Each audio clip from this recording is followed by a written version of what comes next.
Welcome to the Legal Learning Podcast. I'm your host, Jolene, and with the Legal Learning Center, I help pre-law students and law students with their legal journey. Today is episode 21, and I want to take a little time to spend some one-on-one time with you, properly introduce myself, the Legal Learning Center, and share with you some of the trends that I've seen over the last 20 guests. So first, again, my name is Jolene Blackburn. I am a California attorney and I have been practicing for almost 20 years. I spent the majority of my career in estate planning and workers' compensation. I have been advising pre-law students and law students since I was a law student myself. When I was in law school, I ran my law fraternity, Phi Alpha Delta, and I took it from being one of the smallest organizations on campus to one of the largest. Through my members, I started to see patterns in some of the problems that they were having. They would come to me with some of their issues, and no matter what the issue was, I just saw some similarities and overlap. And so I started advising others. And I was advising them on really big topics, things like, should I leave law school? Or which school should I pick? And I continued advising students throughout my legal career. In 2019, I took that full time with the Legal Learning Center, and I still on the side do practice law a little bit in estate planning. So now I offer one-on-one counseling through the Legal Learning Center, again, to help address issues like which school should I pick, how can I afford law school, should I leave law school, things of that nature. As far as courses that the Legal Learning Center offers, as of April 2021, so soon after the date of this podcast, our most popular course, Financially Free Aspiring Attorneys, will be on temporary hiatus and will relaunch on June 1st, 2021 to offer students what they've been asking most for. So already, Financially Free Aspiring Attorneys offers hundreds of thousands of dollars in money-saving tips to law students to help them save time, money, and stress on their legal journey. But now it will also offer law school applicants the accountability buddy that they've always been asking for with a customized schedule to fit their needs, as well as someone to review their personal statement and all new bonus materials from industry experts. So stay tuned for more information on that. Today, as my special gift to you for being a listener of the Legal Learning Podcast, I wanted to give you 3 tips for saving money on your legal journey. That is available at legallearningcenter.com/money. Now, let's go ahead and get into this episode. We've got 20 guests that came on the show, and of those 20 guests, about a dozen or so were attorneys. Now, if you look at those attorneys, about half of them are no longer practicing law. And so when you look at that, why is that? I didn't ask all of them that. A few of them I did, but some of them, we just breezed right past that issue. But if half the attorneys that have been on the show are no longer practicing, that's something that, as a pre-law student, you should be looking into. Why are people leaving the practice of law? Why are they not happy? How can you avoid that problem? Because obviously no one spends all that time, money, and effort just to leave. They obviously meant to become an attorney and practice for probably the rest of their lives. But a lot of them left within 5 to 10 years. Some of them even less than that. Now, a lot of times it's because they had a lot of misconceptions about what being a lawyer is actually like. And so one of my suggestions for avoiding that problem is to take some gap years and actually explore life. See if you can't discover what opportunities out there interest you besides law. Now, why am I saying besides law? Because let's say you find something else that you like, but you decide that you want to incorporate the law into that. So let's say you like helping nonprofits. and then you decide you want to be a nonprofit attorney. Well, now you already have work experience. You have a better chance of getting a nonprofit attorney job, but also you really will understand what goes into that job a lot better than someone else. Even though you're not practicing in a firm or necessarily practicing with a nonprofit attorney, you know the nonprofit world. Similarly, if you are working in any other industry where you actually get to understand maybe what it's like to work in human resources, and then you go into employment law or workers' compensation, there's a lot of ways besides working for a law firm to get that experience and make sure you have a field you like, and make sure it's right for you. Another way to make sure it's right for you is to conduct informational interviews. Now, that's something we covered with Dave Strasberg in one of our episodes. I think it was episode maybe 8. I have to look back at that one. But Dave talked about how to interview people so that you can really figure out what they do, what they like, what they don't like, and see if it's really right for you. Working in a firm doesn't necessarily help you. When you're a non-attorney, they don't give you attorney-like tasks. So it can be very hard to know if that's the right field for you. So again, informational interviews and working in a sideline type of business is a little bit better to understanding an industry. So that's one thing to watch out for that the guests seem to have a trend for. Now, another thing that I noticed was the attorneys who are still practicing, almost all of them had some type of major side project that they were working on. They helped others. They did major things. Why is that? I've noticed over the years that secretaries and so forth don't do that. Attorneys do that. Is it because they're not fully satisfied as an attorney? Is it just because they are the type of person that has to be so busy they can't ever just go home and rest? I mean, I don't know. I don't have an answer for you. But that's something to be aware of. And if you are doing informational interviews with attorneys who happen to have side projects, maybe ask them. It's something that's really good to know. Because when you're working long hours, it's good to enjoy life, have some recreation time. Having a major side project is almost like a second job, even if you're really enjoying it. So you just want to be careful of how you plan out your life and execute your life so that you are finding that relaxed time. Another way to make sure that you stay in the practice of law once you're in there is to keep your debt load down. So when you go to law school, you want to incur as little debt as possible.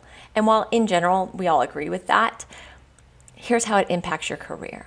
1, it might be hard to hold out for your dream area of law or your dream job if you are drowning in debt.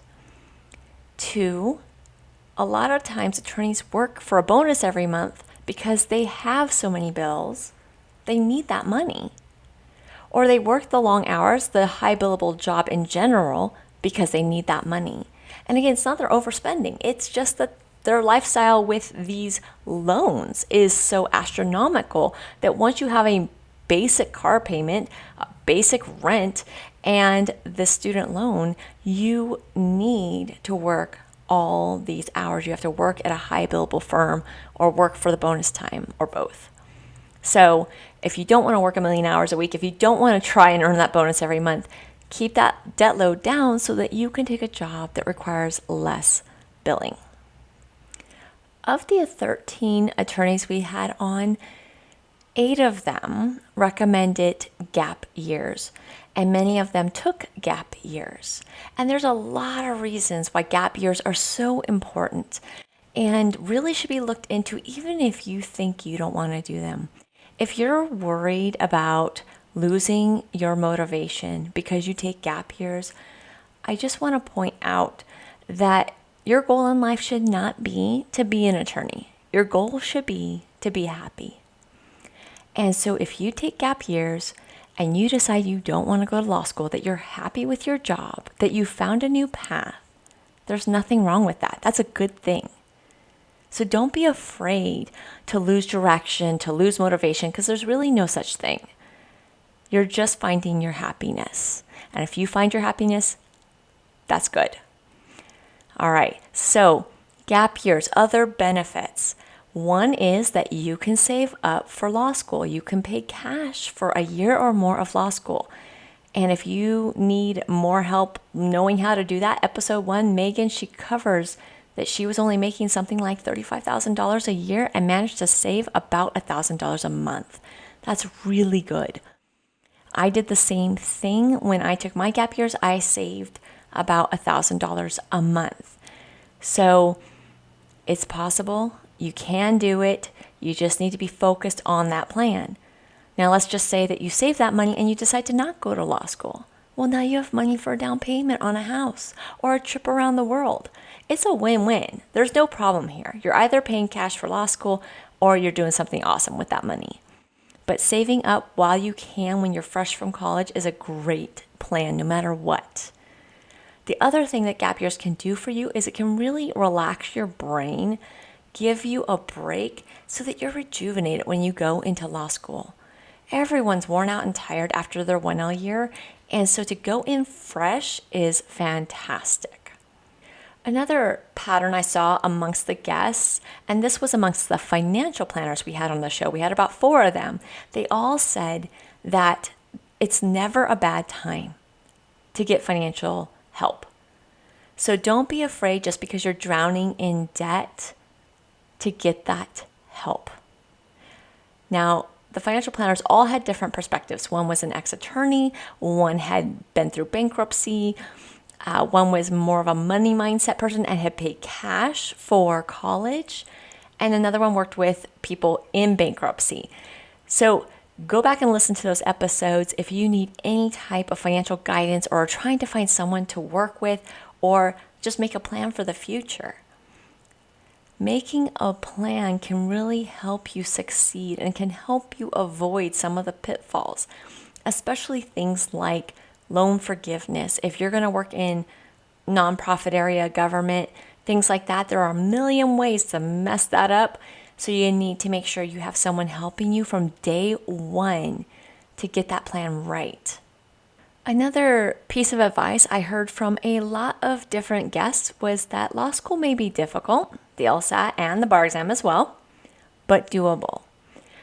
Every single person had come from a different angle. Some had gone straight through to law school. Some had taken many, many gap years, and some were parents. But they all said, it is doable. Just do what you need to do. Get it done. Several of them also talked about being organized and managing their time. Now, we did talk to Lindsay from Worldwise Tutoring about executive functioning skills and how to stay organized. So go back and listen to that episode if you need a little help with that. That's something that you want to try to get into place before you start law school. You don't want to wait till the last second and figure out that you're not ready for law school. I believe that was episode 18. Now, another trend that I also saw was that people changed their minds. I think a lot of us who want to go to law school are very driven and very linear. And so we feel like we can't change the path that we told everyone we're going to take. So if we say I'm not going to take gap years and then we decide we want to, we feel like it's almost a failure to do so. We feel like everyone's watching us if we do that. Same thing if we want to drop out of a program. Well, we're not quitters. So we're just going to keep bulldozing ahead even if we're miserable. Don't do that. Megan left after her first year of law school. That is so hard to do. It is really the pressure. Your friends from law school, your family, your outside friends, they all know you're in law school and now you're just not. It's a really big step to take. Even Kelly in episode 20, she left the 3+3 program. So she's not really changing very much. She's going from being a college student that's supposed to go to law school next year to taking one more year of college and then going to law school. At least that's her plan for right now. So it's not that drastic of a change, but it feels very dramatic. It feels like you're quitting. It feels like maybe you're failing. And you always wonder, does everyone else think I couldn't hack it? Does everyone else think that I'm just not good enough? Maybe they kicked me out. Don't worry about that stuff. I know it's hard to not worry about that stuff, but don't worry about it. Do what makes you happy. Kelly, want to enjoy college. You should enjoy college. It's important that you do so. That's what it's really there for, is exploration, fun, networking, meeting new people, having new experiences. But how can you have those new experiences if all you're doing 24/7 is studying? So keep that in mind. It's okay to change your mind. It's okay to change plans. Dan from episode 3, I believe that was, he said that after his first week of law school, he didn't feel right. He didn't feel like he belonged there, but he never quit anything, so he kept going. And then what happened? He only spent 3 years as an attorney. He just was never happy. It's so much worse to leave the legal field after only a few years than to just leave law school after a few weeks, a few months. Don't worry about, well, I've already completed a semester. Just leave. If it's not right, it's not right. You got to do what's right for you. Okay, that's it for this episode. The show notes will be available at legallearningscenter.com/Jolene. Next week, we'll be speaking with Yumisha Dialways, founder of Lawyer Up. Find out how Lawyer Up can help you and how Yumisha's ideas can help you. As always, please share, like, subscribe, leave a review so that this show is more visible to others and can help those who need it. Thanks.